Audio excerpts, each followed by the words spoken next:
नमस्कार।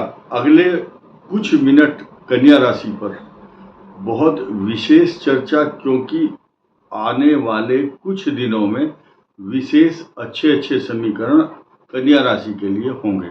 जैसे कि कन्या राशि के ऊपर 30 अंश अर्थात 30 दिन तक चलने वाला ये जो आभा मंडल को, पर्सनैलिटी को चमकाने वाला डायनेमिक पर्सनैलिटी कन्या राशि की होगी।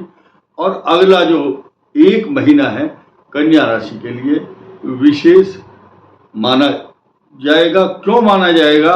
उसके डबल बेनिफिट देखने को मिलेंगे। नंबर 1, सूर्य जब कन्या राशि पर होगा, वो उसकी मित्र राशि है, तो आभा मंडल उसको शाइनिंग कह सकते हैं, या उनके प्रभाव में way of working, talking, thinking, everything will be up to the mark. यानी कि आपकी कार्यशैली जो है दूसरों को प्रभावित करेगी and you will be the dynamic personality and dominating personality. साथ ही साथ बुध का कन्या राशि पर बन रहा भद्र योग, ये कोई साधारण योग नहीं है। ज्योतिष शास्त्र में पंच महापुरुष योगों में से एक सेलेक्ट किया हुआ। देखिए, शश योग शनि के कारण, हंस योग गुरु के कारण, भद्र योग बुध के कारण, रुचक योग मंगल के कारण, मालव्य योग शुक्र के कारण बनता है। और बुध और शुक्र जब एक साथ एक राशि पर होते हैं तो उसको लक्ष्मी नारायण योग कहा जाता है। और ऐसा जो संयोग जिस राशि पर होता है, या उस राशि के चतुर्थ लग्न में, एकादश भाव में हो, पंचम में हो, या भाग्य स्थान में, या धन स्थान में, तो उसको लक्ष्मी नारायण योग कहा जाता है। हम लोग आपको ट्यूशन नहीं पढ़ा रहे, बट ये वर्णन करते करते जो प्रसंग बीच में आता है याद आ गया तो बताया, अन्यथा हर व्यक्ति टू दी पॉइंट बात करता है। लेकिन हमारा उद्देश्य ये है कि आपको ये बात सरलता से समझनी चाहिए कि आने वाले 30 दिन में जब भद्र योग कन्या राशि के लिए बनेगा, तो आप आत्मविश्वास से और कॉन्फिडेंस के साथ साथ आपकी जो एनर्जी है उसमें दिन प्रतिदिन बढ़ोतरी होगी। You will feel extra ordinary energetic yourself.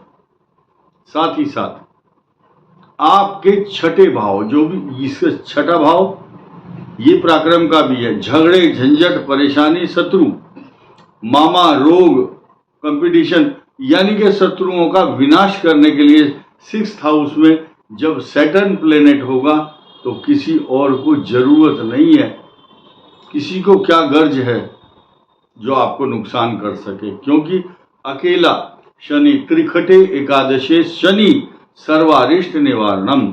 और कौन सा ग्रह क्या परेशानी दे रहा है उस पर भी चर्चा करेंगे, लेकिन 3-4 ग्रहों के जो बदलाव हैं उनको सुनना बहुत जरूरी है।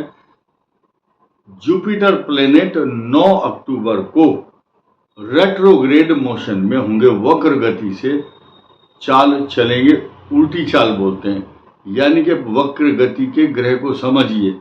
सौर मंडल में जब पृथ्वी के चक्कर लगाते हुए ग्रह ये आभास हो कि जिस गति में वो जा रहे हैं उस गति से विपरीत गति में जाता है, तो उसको रेट्रोग्रेड मोशन, वक्र गति में कहा जाता है। ऐसी स्थिति में आपके चतुर्थ भाव और 7th हाउस का लॉर्ड जब वक्री होगा तो कन्या राशि को आपके सुख में बाधा पहुंचाने के लिए इसके इफेक्ट होंगे। और साथ ही साथ बहुत दिनों से चल रहे, बहुत दिनों का मतलब है 31 ऑफ 2023 से 18 मई 2025 तक चलने वाला जो ये 18 महीने का ड्यूरेशन है राहु और केतु का, ये पहले से ही पीड़ित कर रहा है कन्या और मीन को।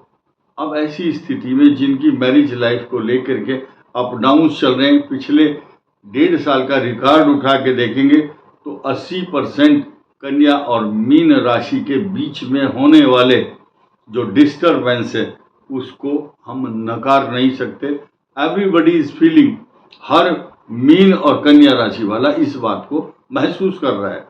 खैर, हम किसी को ये नहीं कहते कि आप कमेंट करो, हमें फ़ोन करके बताओ, क्योंकि हमें आवश्यकता नहीं है, क्योंकि हम महसूस कर सकते हैं। इसके अलावा मंगल कर्क राशि में 20 नवंबर को गोचर करने वाले हैं। ये 20 अक्टूबर को गोचर करेगा, तो नीच राशि में होगा। ये बात अलग है कि कन्या राशि के 11th हाउस में होगा ये। और शायद इसके अलावा 12 अक्टूबर को शुक्र का जो राशि परिवर्तन है, ये भी आपके लिए एक नया एपिसोड पैदा करेगा। क्या करेगा? जब तीसरे भाव में कन्या राशि के शुक्र होगा, तो आपके भाग्य स्थान को पूर्ण दृष्टि से देखता है, अपने घर को, जो उसकी अपनी खुद की राशि है। अब नई समीकरण ये है कि आपका जो पर्सनैलिटी है उसको लग्न मजबूत करेगा, और जो भद्र योग है उसका निर्माण करता है सूर्य का और बुध का बुधादित्य योग। ये आपके लिए अच्छा रहने वाला है। साथ ही साथ स्वास्थ्य को पॉजिटिव रखने वाला शुक्र भी आपके धन कुटुंब वाणी भाव में होगा। इससे आपकी फाइनेंशियल कंडीशन इम्प्रूव होगी, पराक्रम में वृद्धि होगी, तथा जो शेयर का काम बहुत पहले से कर रहे थे वो करेंगे, उनको लाभ भी होगा। लेकिन हम उनको ये सलाह नहीं देंगे कि आप परमानेंट शेयर के काम करते रहो, क्योंकि कभी कभी नुकसान भी होता है। और हमारे इन शब्दों पर बिल्कुल मत जाओ। ये डिपेंड करता है आपकी कुंडली के अंदर कौन सा ग्रह किस दशा के रूप में चल रहा है, और वो हानिकारक है या लाभदायक। साथ ही साथ शुक्र आपके लिए सुखदायक होगा। शत्रुओं का और रोगों का विनाश करने वाला शनि पॉजिटिव इफेक्ट देगा, लेकिन मैरिज लाइफ को डिस्टर्ब करने वाले जो राहु केतु के कॉम्बिनेशन है, इसको 1 जून 2025 तक नकारा नहीं जा सकता। साथ ही साथ आप अपने इष्ट देवता, कुल देवता, पितृ देवता यानी कि गणेश जी की उपासना कन्या राशि के लिए बहुत ही शुभ और फलदायक बताई गई है। नौकरी, रोजगार और व्यापार आदि में सचेत होकर के काम करें, क्योंकि आपका जो 10th हाउस है वो भी बुध की राशि है। इसके लिए भी भद्र योग बनता है। लेकिन अब यहाँ स्थिति थोड़ा सा उलट है, क्योंकि आपके 10वें भाव में मंगल तो है, वो शत्रु राशि में है।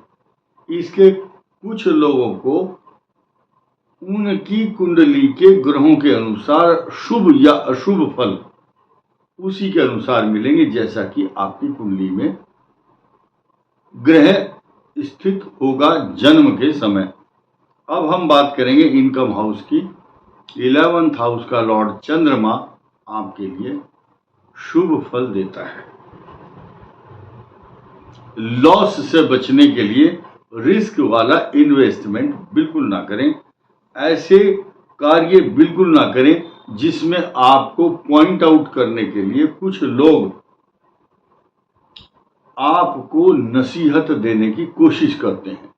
जैसे कि आपके और आपके दाम्पत्य जीवन में, मैरिज लाइफ में, हस्बैंड वाइफ, मेल हो या फीमेल हो, थर्ड पर्सन का जो रिमोट है आपके हाथ में, उनके हाथ में होगा थर्ड पर्सन के। ऐसी बहुत स्पष्ट रूप से हम बात नहीं कहना चाहेंगे, बहुत से आदमियों को हर्ट कर सकती है, आहत कर सकती है। इसीलिए इंडिविजुअली इस राशि को हम सिर्फ सांकेतिक भाषा में ये कहना चाहेंगे कि हस्बैंड वाइफ की जो मैरिज लाइफ है उसमें थर्ड पर्सन का interfere with either your family members और सास ससुर या एनी थर्ड मेंबर, अगर वो रिमोट हाथ में रखेगा और अपनी तरफ से या किसी की इंटरफियरेंस होगा, तो it may be cause of lot of problem in your life. इसलिए पारिवारिक सामंजस्य, सौहार्दपूर्ण वातावरण बना करके अपनी मैरिज लाइफ को चलाएं। ये आपके लिए बहुत अच्छा होगा। इस वीडियो में इतना ही। धन्यवाद। नमस्कार।